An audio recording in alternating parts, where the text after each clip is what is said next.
క్రైస్తవుల్లో చాలా మంది కరుణాకర్ సుగ్గుణ గారిని కరుణాకర్ దుర్గుణ అని, ఎక్స్ క్రిస్టియన్ ప్రవీణ్ ని పంది ప్రవీణ్ అని, రాధా మనోహర్ దాస్ గారిని గుండుదాస్ అని, క్రైస్తవ్యాన్ని వ్యతిరేకించే వారందరిని కూడా బత్తాయిలని సంబోధిస్తూ ఉన్నారు.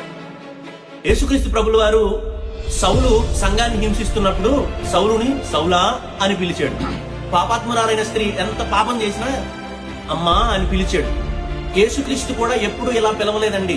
యేసుక్రీస్తుని అనుసరించే మనము యేసయ్య ఎలా పిలిచాడో మనం అలా పిలవాలి. ఎంత పాపాత్ముడైనా నా కుమారుడా అని పిలిచాడు ఆయన. మనల్ని బట్టి కాదా క్రీస్తునామం అవమానపరచబడేది? మీరు నన్ను పోలి నడుచుకోండి అని దేవుని వాక్యం సెలవిస్తుంటే యేసయ్య ఎప్పుడు బత్తాయి గల్లని పిలవలేదు. యేసయ్య ఎప్పుడు పేరు మార్చి పిలవలేదు. యేసయ్యను అనుసరిస్తున్న మనము అలా పిలవచ్చా? ఆలోచించుకోండి.